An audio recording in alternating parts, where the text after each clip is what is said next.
Mon nom est Eugène Harrison. J'ai 35 ans et je suis employé de bureau. Je travaille dans le département informatique, mais je suis essentiellement un coursier. J'ai été embauché par cette entreprise il y a environ 6 mois. C'est une entreprise principalement engagée dans le développement de systèmes, et je m'occupe de diverses tâches, telles que la réalisation de copies, pour aider les autres employés à effectuer leur travail sans heure. On peut dire que mes journées sont occupées et épanouissantes. Cependant, depuis mes premiers jours dans l'entreprise, on m'a étiqueté comme un ingénieur peu utile. Grâce à cela, il n'y a personne dans mon département qui a le temps de bavarder avec moi en dehors du travail. J'ai l'habitude de manger mon déjeuner seul sur le toit pendant ma pause. Puis un changement est intervenu dans ma vie quotidienne. En avril, il y a eu un changement de personnel et le patron qui supervisait le département a été transféré. Le nouveau patron, semble-t-il, n'était pas un ingénieur. Apparemment, elle a été choisie pour superviser le département en raison de sa forte capacité de gestion employée. Je me souviens du patron qui a été transféré qui marmonnait au sujet du fait que l'ingénieur travaillait souvent des heures supplémentaires et que le paiement des heures supplémentaires était devenu un problème. C'est probablement un changement de personnel pour aborder de manière approfondie ce problème. Le nouveau patron est une beauté époustouflante et les hommes du département étaient tous en effervescence lorsqu'elle a fait son discours d'introduction. J'avais entendu dire qu'elle était belle, mais elle était encore plus belle que les rumeurs le suggéraient. J'en suis tombé amoureux au premier regard. Son nom est Pierre Parker. Elle a 5 ans de moins que moi. Elle a l'air mature et compétente. Pas du tout ce à quoi vous vous attendriez de la part de quelqu'un plus jeune que vous.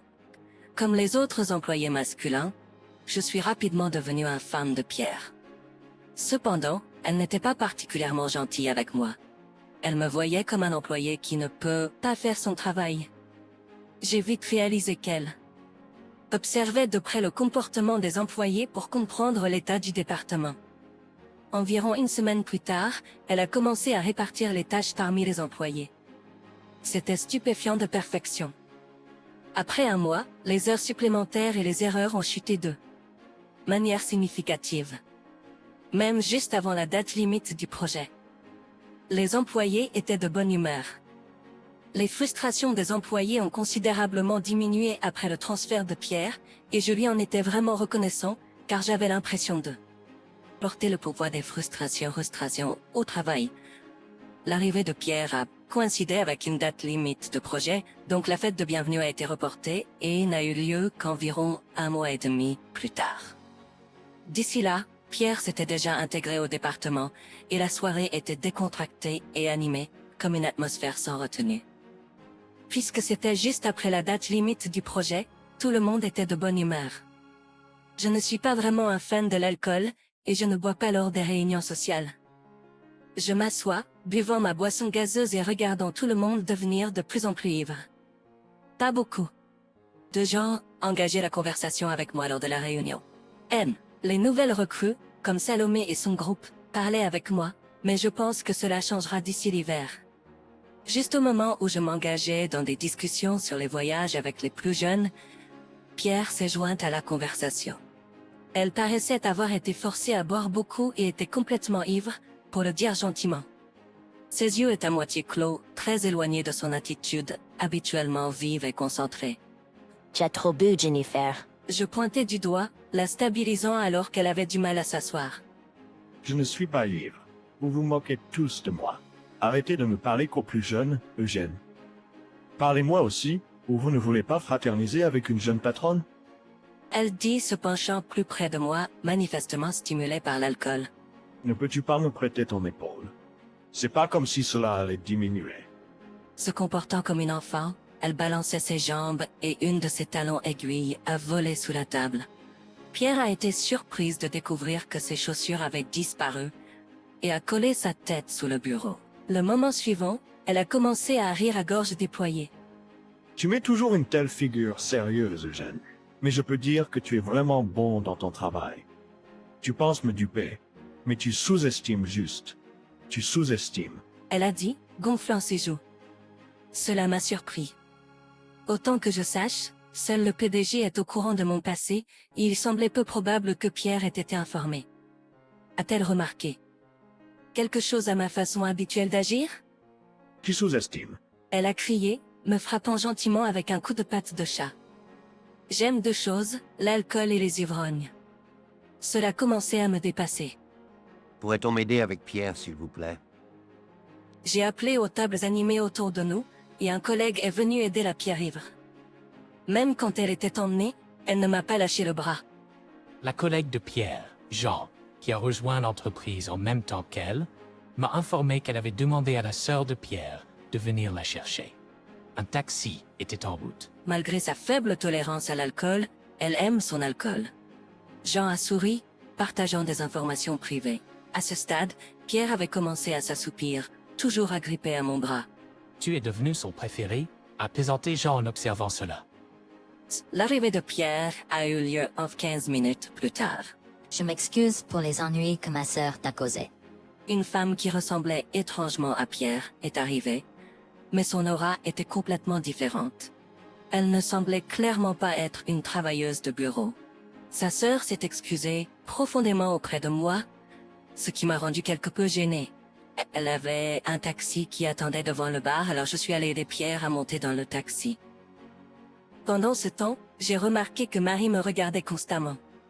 Y a-t-il quelque chose sur mon visage? J'ai demandé en vérifiant mon visage avec ma main. Non, es-tu un ingénieur système? J'ai admis que je travaillais comme ingénieur système, mais que je m'occupais surtout de diverses tâches. À ce moment-là, Marie a incliné la tête de manière curieuse. Son geste semblait jeune et je l'ai trouvé adorable. Quelque chose dans ma mémoire me démangeait. J'ai ressenti la même sensation inconfortable quand je l'ai rencontrée pour la première fois, Jennifer. Le malaise inexplicable s'est poursuivi même après qu'il soit monté dans le taxi et soit parti. Le lendemain, dès que je suis arrivé au travail, Pierre m'a attrapé le bras et a dit « Je suis vraiment désolé. J'ai entendu que je t'ai vraiment dérangé hier. » Elle s'est excusée encore et encore. Ce qui m'a fait me sentir mal. Eh bien, ce n'est pas grave. Tu étais ivre. J'ai essayé de l'évacuer comme une plaisanterie. Apparemment, elle avait été grondée par Marie en rentrant chez elle et lui avait été ordonné de s'excuser auprès de moi. Je suis vraiment désolé, a-t-elle dit avec un visage profondément repentant. Ne t'inquiète pas. C'était juste une fête de boisson d'entreprise. Je n'ai pas du tout été dérangé. En l'entendant, Pierre a paru soulagé et a souri. Son sourire a fait battre mon cœur d'une manière différente de la nuit précédente. Environ un mois et demi s'était écoulé depuis la fête arrosée. Je restais occupée avec diverses tâches, mais je me sentais comblée. Pendant la pause déjeuner, comme d'habitude, je me suis rendue sur le toit.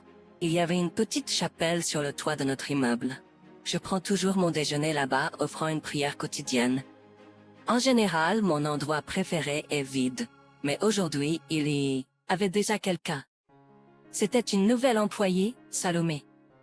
Elle était très appréciée dans notre département pour être une rapide apprenante parmi les nouvelles recrues. Elle pleurait avec une voix tremblante. J'ai pensé à l'ignorer et à partir, mais j'ai réfléchi à nouveau. Je l'ai appelée pour ne pas la surprendre. En me voyant debout là, elle a semblé perdre toute son énergie et s'est assise à nouveau. Qu'est-ce qui ne va pas? Quelque chose s'est-il passé? Je me suis assis à côté d'elle et j'ai demandé. Des larmes ont commencé à déborder de ses grands yeux. Dans la panique, je cherchais un mouchoir mais je ne pouvais pas en trouver. Je lui ai remis un paquet de mouchoirs en papier que j'avais pris à la station de métro lors de mon trajet. Je ne serais peut-être pas d'une grande aide, mais aimerais-tu m'en parler? Je l'ai encouragée, elle a reniflé et a commencé à partager. Apparemment, elle avait fait une erreur au travail, elle ne pouvait pas corriger un bug. Elle était en charge du système de sécurité, actuellement en train d'aider à la reconstruction d'un système pour un client majeur. Elle était supposée gérer la partie sécurité. As-tu parlé à du personnel senior? Le projet est géré par une équipe, pas par un individu. J'avais l'impression qu'il lui mettait la pression, une nouvelle recrue. Elle avait demandé de l'aide, mais visiblement, tout le monde était trop occupé par son propre travail avec l'approche de la date limite. Ils doivent être jaloux de ses compétences et refuser de elle. aider. Laisserait pas quelque chose d'aussi crucial uniquement à elle. J'ai combattu un moment, puis j'ai décidé de l'aider. Mais j'ai posé une condition, que je lui ai dite. Je voulais qu'elle garde le secret que je l'avais aidée. Elle semblait surprise mais n'avait probablement pas d'autre choix. Elle a dit, s'il vous plaît. Cet après-midi-là, j'ai nettoyé le programme entre mes corvées. Le bug a été étonnamment facile à trouver. J'ai également voulu corriger d'autres parties, alors je les ai rapidement corrigées. J'ai corrigé le programme système qu'elle avait créé avant la fin de la journée, et je l'ai secrètement rendu. Anne, elle a exclamé quoi? Déjà? Chut! Gardez-le secret, lui ai-je dit. Elle a hoché la tête, compréhensive. Tout le monde était impatient de respecter l'échéance. Je pensais que personne ne remarquerait, mais quelqu'un dans le département m'avait observé. C'était Pierre. Le matin suivant, juste après la réunion du matin, j'ai été appelé par Pierre. Tu as corrigé ce programme, n'est-ce pas, Eugène? Il est impossible de trouver et de corriger un bug et de le reconstruire en si peu de temps. Que se passe-t-il? J'ai été pris au dépourvu. J'avais sous-estimé Pierre. C'était mon erreur de surestimer que je pouvais la tromper, qui surveillait et supervisait tout. Je ne pouvais pas trouver les bons mots à dire. Pierre s'est levé, visiblement irrité. J'ai regardé dans ton arrière-plan parce que je suis curieux, même les parties effacées. Pourquoi es-tu juste un officier des affaires générales quand tu es meilleur que quiconque dans ce département? Est-ce que tu te moques de moi? J'étais déchiré entre lui dire la vérité et démissionner de mon emploi. Cela dit, cela m'a un peu piqué quand Pierre s'est mis en colère sans comprendre la situation. Au moment où je allais ouvrir la bouche pour lui répliquer, la porte de notre département a été brutalement ouverte. Des palourds se sont approchés de nous. Qui a créé ce programme de sécurité? Marie a demandé. Salomé a bégayé. À ce moment-là, Marie s'est approchée d'elle. Elle a reculé, effrayée, des larmes commençant à bien dans ses yeux. Elle s'attendait à être réprimandée pour une erreur. La peur de ne pas pouvoir s'expliquer était palpable. Paniquée, je me suis avancée, j'ai levé la main et je me suis identifiée à Marie. Elle s'est arrêtée et s'est retournée pour me faire face. Je le pensais, elle a souri. Pourquoi, Marie? Je lui ai demandé. Marie est une pirate informatique, embauchée par cette entreprise. C'est son travail de trouver des vulnérabilités en brisant la sécurité que nous construisons. Mon programme a été remis à Marie hier soir. Apparemment, elle a fait une crise depuis qu'elle l'a vu. Ça fait longtemps, Eugène. Tu ne me reconnais pas? Elle a ramassé ses longs cheveux dans une main et les a attachés en une queue de cheval. J'ai reconnu ce look. Ah, attends. Pourquoi? Mes souvenirs sont remontés à l'époque du lycée. C'était pendant un échange d'été, dans le cadre d'un programme informatique du gouvernement, pour apprendre la programmation système aux étudiants du Royaume-Uni. Je me souviens qu'elle faisait partie de ceux qui ont été sélectionnés parmi divers endroits. Nous n'interagissions pas beaucoup en raison de l'écart d'âge, mais elle, en tant qu'élève du primaire, engageait souvent la conversation avec moi. C'était Marie. Ses compétences en piratage ont éclipsé celles des collégiens et des lycéens qui étaient avec nous, et je me souviens d'avoir été stupéfait. Il y avait un talent en elle qui ne pouvait pas être atteint par le seul travail acharné. Au final, j'ai décidé de rester et d'étudier au Royaume-Uni pendant l'échange de programme. Je n'ai pas eu de pluie. Est-ce que tu travailles comme homme à tout faire ici? Ne sois pas ridicule. Je sais que tu as plus de talent que quiconque ici. Pourquoi te retiens-tu? Extrait de base qu'elle était en colère parce que le programme était trop parfait. Comment j'utilise mon talent et mon affaire, n'est-ce pas? Même si elle ne sait rien, elle impose son point de vue, et je ne peux plus cacher mon agacement. Au milieu de notre regard fixe, Jennifer s'interpose entre nous. Et dans le prochain moment, elle m'a giflé la joue avec un smack retentissant. Pour un moment, je n'ai pas pu comprendre ce qui m'était arrivé. Lorsque je me suis rendu compte que c'était pas Marie qui m'avait giflé, mais Jennifer, j'ai été vraiment choqué. Pourquoi ne passes-tu pas à l'action? Pourquoi? Je désire tellement ce talent que je pourrais étouffer. Alors que je reçois le même cadeau que Marie, pourquoi? Jennifer m'a réprimandé avec un regard sévère et mon agacement s'est dissipé sur le champ. Peu importe à quel point je m'efforce, je ne peux pas battre Marie. Le préféré de Dan n'est pas moi. C'est Marie. Pourquoi? Parce que je n'ai pas de don. Même si nous sommes des jumeaux, quelle est la différence entre moi et Marie? Au mot de Jennifer, Marie a baissé la tête. Ce n'est pas la faute de Marie, et c'est pas non plus la faute de Jennifer. C'est rien d'autre qu'une plaisanterie cruelle de la part de Dieu. Jennifer est alors sortie en trombe dans le couloir. Oui, Va après elle. Assume tes responsabilités. Les jumeaux sont étranges, ils veulent toujours les mêmes choses. J'ai le meilleur don, alors toi tu peux donner le tien à Jennifer. mais alors je me suis souvenu. Le dernier jour de ses vacances d'été, Marie a enroulé un petit morceau de fil autour de mon annulaire et a dit « S'il te plaît, souviens-toi de me trouver. Quand nous serons grands, je deviendrai ta femme. » Je pensais que c'était une plaisanterie d'une écolière et j'ai vite oublié la promesse. Désolé. Je dois y aller. Laissé ces mots derrière moi, je suis partie à la poursuite de Jennifer. Je l'ai vue tourner le coin du couloir et monter les escaliers jusqu'au toit. Attends, Jennifer, j'ai appelé, mais elle ne s'est pas arrêtée. Il y a eu un grand bruit et la porte du toit verte. Quand je suis arrivée sur le toit, Jennifer était accroupie, serrant ses genoux à côté de la petite chapelle. Elle enterrant son visage dans ses genoux. Désolé, j'ai dit des choses horribles. Je me suis excusée auprès de Jennifer pour mes paroles arrogantes. Mes excuses elles-mêmes auraient peut-être été prises comme arrogantes, mais je voulais m'excuser. Ce n'est pas quelque chose dont tu devrais t'excuser, Eugène. Je suis désolé d'avoir parlé sans savoir. En disant cela, elle a relevé la tête. Ses yeux étaient rouges. Je ne veux que tu m'écoutes à mon histoire pendant un petit. Depuis que je suis revenue du Royaume-Uni, je travaillais dur en tant qu'ingénieur système dans une entreprise qu'un ami avait commencé. Tout allait bien. Mais l'ami qui avait réussi semblait me voir comme un obstacle. Il a répandu des rumeurs selon lesquelles j'avais volé le système qu'une autre personne avait créé et a terni ma crédibilité dans l'industrie.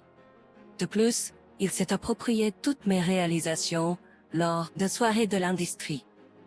J'ai tout perdu. Je ne voulais plus faire confiance à personne et je ne voulais plus utiliser mes talents pour le travail. C'est le PDG de cette entreprise qui m'a remonté le moral quand j'étais au plus bas. Nous avions déjà travaillé ensemble. Il m'a embauché en me disant que c'était de prendre mon temps. C'était une histoire que je n'avais jamais racontée à personne. Pierre m'a écouté avec une expression sérieuse. Après avoir parlé, j'ai ressenti une sensation étrange, comme si un poids avait été enlevé de ma poitrine. J'ai essayé dur, mais je n'étais jamais assez bon. Je n'ai pas le talent ou le flair comme Marie. C'est pourquoi j'ai travaillé dur pour acquérir d'autres talents. Pour réussir en tant que femme de Dieu italien. Mais de temps en temps, elle a dit « ça fait mal ». Elle a expliqué qu'elle était en colère contre moi pour avoir retenu mes talents, même si je les avais. Elle a dit, si je réfléchis, je me suis juste défoulé sur toi, Eugène. Désolé. J'ai dit, je veux utiliser mon talent pour toi à partir de maintenant. C'était l'aveu d'une vie. Elle a demandé, y a-t-il des mensonges dans ce que tu viens de dire? J'ai dit, bien sûr que non, dans la maladie et dans la santé. Mes mots ont été interrompus par les mains de Pierre. Son visage était rouge vif. En détournant le regard, elle a dit sèchement, est-ce que c'est pas un peu trop tôt? C'est ainsi que je suis sérieux. Je me suis levée, j'ai tendu la main à Pierre qui me regardait, et sans hésitation, elle a pris ma main. Lexus Fep9 n'était plus une jeune frac. Elle avait repris son attitude professionnelle de faute de base. Elle a dit, alors, commence à travailler dur dès aujourd'hui. Ne garde pas tes compétences pour toi. J'ai dit, d'accord. J'ai dit à elle avec un sourire. Elle fronça légèrement les yeux, comme si elle regardait quelque chose d'éblouissant. En utilisant mes talents pour elle, je me demandais s'il pouvait y avoir un plus grand bonheur. Des années plus tard, elle riait à côté de moi en robe de mariée. Beaucoup de gens m'ont demandé si c'était difficile d'avoir elle comme patronne, mais ce n'était pas difficile du tout. J'étais fière de pouvoir l'aider chaque jour. Je te promets de te rendre heureux. Je veux te voir sourire et être de bonne humeur tous les jours. À mes mots, Pierre acquiesça silencieusement. Je suis prêt à traverser la vie avec elle à partir de maintenant.